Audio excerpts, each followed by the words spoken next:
Guys, বাংলাদেশের প্রতি আপনার কতটা আইডিয়া আছে এবং কি জানেন আপনি? আপনি কি জানেন আদৌ এইটা যে বাংলাদেশের মানুষ কতটা শিক্ষিত এবং কত পার্সেন্ট মানুষ অশিক্ষিত? ১০০% এর মধ্যে কত পার্সেন্ট মানুষ শিক্ষিত, শিক্ষা নেয় আর কত পার্সেন্ট মানুষ শিক্ষা গ্রহণ করে না? আপনারা কি জানেন? এবং এই বাংলাদেশ সরকার যে আছে প্রত্যেক বছরের শিক্ষা বাজেট কত বাজেট দেয় জানেন? এটার জন্য বাজেট কত এবং কেন দেয়? আর কত পার্সেন্ট মানুষ এটা গ্রহণ করে আপনারা কি জানেন?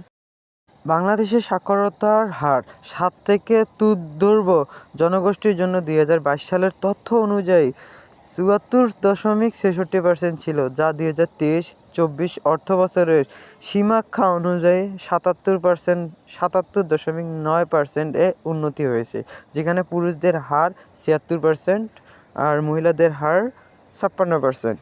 এইরকম একটা দেখায়, যেটা হচ্ছে বাংলাদেশ মহিলাদের ৭২.৮২। এটি জাতিসংঘের শিক্ষা বিষয়ক প্রতিবেদনের ও বিবিসি এর তথ্যের ভিত্তিতে পরিবর্তিত হচ্ছে এবং সরকার এই হার বাড়াতে কাজ করতেছে। এই তথ্যের ভিত্তিতে এইটা বোঝা যাচ্ছে যে বাংলাদেশের অধিকাংশ পুরুষ শিক্ষিত এবং তার থেকে কম মহিলারা হচ্ছে যে অশিক্ষিত। অশিক্ষিত বলতে লেখাপড়া গ্রহণ করে না এবং শিক্ষা গ্রহণ করে না। এই তথ্যের ভিত্তিতে এইটাই বোঝা যায় যে বাংলাদেশের পুরুষের শিক্ষাগত হার অনেক বেশি, যেটা হচ্ছে যে ৭৪%, আর মহিলাদেরটা হচ্ছে যে কত ২৮%, এইরকম সামথিং এইরকম। বাংলাদেশের শিক্ষিত মানুষের হার বিভিন্ন সরকারি ও জরিপ অনুসারে পরিবর্তিত হয়, তবে বাংলাদেশের পরিসংখ্যান ব্যুরো বিবিএস এর সর্বশেষ তথ্য ২০২৪ অনুযায়ী ৭ বছর বা তারও বেশি বয়সীদের মধ্যে সাক্ষরতার হার ৭৭.৯%। তবে ২০২২ সালের আদমশুমারি অনুযায়ী এই হার ছিল ৭৪.৬৬%। সাম্প্রতিক জনশুমারি অনুযায়ী প্রায় ২২.১% মানুষ এখনও নিরক্ষর এবং সাক্ষরতার হার প্রায় ৭৭.৯%।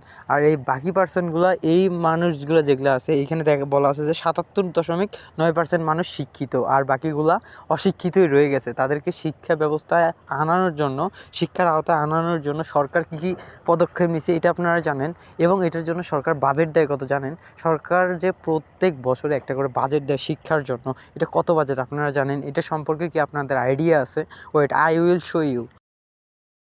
২০২৩-২৪ অর্থবছরে সংশোধিত বাজেট ছিল প্রায় ৯,৯৮৪ কোটি টাকা।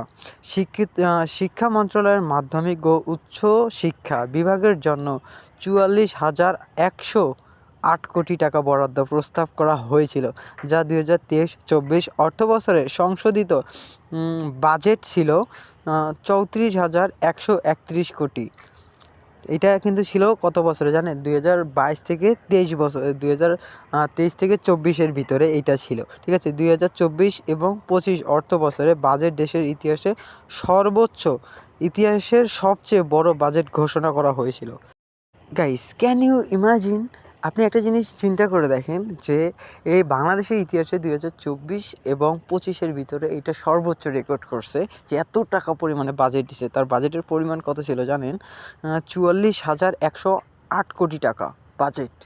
প্রায় এই ২-৩ বছরের বিবাদে ৪৪,১০৮ কোটি টাকা। এত পরিমাণে বাজেট দিছে সরকার, তারপরেও কেন এই যে ৭৭% মানুষ শিক্ষিত থাকবে আর বাকিগুলো অশিক্ষিত থাকবে? এর পিছনে রিজনটা কি? গাইস, ছোটো থেকে একটা কথাই শুনে এসেছি যে লেখাপড়া করে যে গাড়ি ঘোড়ায় চড়ে সে। আদৌ কি এটা হচ্ছে কি না তা জানি না। আজকের ভিডিওতে এটা উদ্ঘাটন করব, রহস্য উদ্ঘাটন করব। আর এখন পর্যন্ত যারা চ্যানেলটা সাবস্ক্রাইব করে নাই, তাহলে অবভিয়াসলি চ্যানেলটা সাবস্ক্রাইব করে নেন। ভিডিওটা যতই গভীরে যাচ্ছে ততই ইন্টারেস্টিং হচ্ছে। আননোন ফ্যাক্টসগুলো আপনারা জানতে পারতেছেন। Wait, I will show you next তথ্য। বাংলাদেশ পরিসংখ্যান ব্যুরো বিবিএস অর্থনৈতিক সমীক্ষা ২০২৪ অনুযায়ী বাংলাদেশ ৭ বছরেও তূর্ধ্ব জনগোষ্ঠীর মধ্যে বর্তমান সাক্ষরতার হার ৭৭.৯%। বিগত বছরগুলোর তুলনায় উল্লেখযোগ্য বৃদ্ধি পেয়েছে, যেখানে ২০১১ সালে এই হার ছিল ৫১.৭৭% বা শতাংশ এবং ২০২২ সালে তা বেড়ে ৭৪.৬৬% দাঁড়িয়েছে।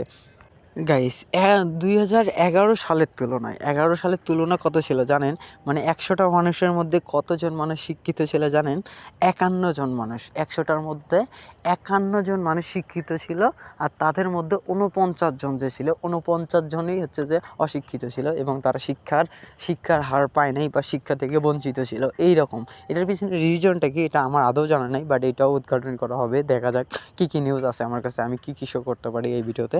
তো এখন যেটা আছে 2022 সালে তা বেড়ে দাঁড়াইছে কত জানেন? 74.63%। মানে অনেক ইমপ্রুভ হয়েছে এটা বলা যায়। তারপরেও কিন্তু আদৌ এইখানে থেকে যায় হচ্ছে যে আপনার 24%-এর মতো থেকে যায়। সরি, এটা মাই মিস্টেক, যে 24% না, এটা 26% হবে। 2% কম কইছি। 2% কিন্তু অনেক কিছু। আমি চাই না যে আমার মতো আরেকজন অশিক্ষিত থেকে যাক, বা আমি আমি আমি তো এমনিতে অতটা শিক্ষিত না, তারপরেও দেখবেন যে অনেক সময় ভুল হয়ে যায়। করণীয় সমূহ এবং কীভাবে পাঠ্যক্রমে আধুনিকতায় পাঠ্যক্রমে উপযোগীও করা এবং তথ্য প্রযুক্তির ব্যবহার বাড়ানো। এটা এইভাবে বোঝানো হয়েছে যে ক্লাসরুমগুলোতে হচ্ছে যে প্রজেক্টর বা আধুনিক যে শিক্ষাগুলো আছে ওইভাবে তাদেরকে বোঝানো। এটাই বোঝানো হয়েছে যে যুগ উপযোগী এবং তথ্য প্রযুক্তির ব্যবহার। তথ্য প্রযুক্তি বলতে ওগুলাই বোঝায় যে ডিজিটালভাবে বোঝা যাবে। আগে যেমন অ্যানালগ ছিল তেমন যেভাবে বুঝাইতো, আর এখন হচ্ছে যে ফুললি ডিজিটালভাবে তাদেরকে বোঝানো যাবে এরকম কোনো কিছু একটা। শিক্ষকদের মনোনয়ন, তারপরে শিক্ষকদের প্রশিক্ষণ ও কার্যকারিতা বৃদ্ধি করা এবং তাদের মর্যাদা নিশ্চিত করা। এখানে এটা বলা হচ্ছে যে শিক্ষকদের মনোনয়ন, যেটা বলা আছে যে শিক্ষকদের প্রশিক্ষণ আরও বৃদ্ধি করতে হবে, প্লাস হচ্ছে যে কার্যকারিতা বৃদ্ধি করতে হবে, এটা সবাই জানেন, এবং তাদের যে মর্যাদা সেটা নিশ্চিত করতে হবে। কিছুদিন আগে কিন্তু আপনাদের শিক্ষকগুলো যে আছে, আমাদের শিক্ষকগুলো আছে, ওরা প্রোটেস্ট করছিল, ঠিক আছে, তাদের বেতন নিয়ে। তো ওইখানে হচ্ছে যে কী বলছে সরকার, ওটা তো আপনারা ভালো করে জানেন। যদি চান তাহলে ওইটা নিয়ে একটা ভিডিও বানাই দিব যে একজন শিক্ষকের বেতন কত এবং কেন তাদের সাথে এরকম হইতেছে এবং কেন তারা এইরকমটা করলো। এখন তারপরে যেটা আছে ভৌতিক ও ডিজিটাল অবকাঠামোর উন্নয়ন। এখানে লেখা আছে বিশেষত গ্রামীণ স্কুলগুলোতে অবকাঠামো ও ডিজিটাল প্রযুক্তির বিনিয়োগ বৃদ্ধি করা। বিশেষত গ্রামীণ স্কুল বলতে আপনারা কি বুঝেন?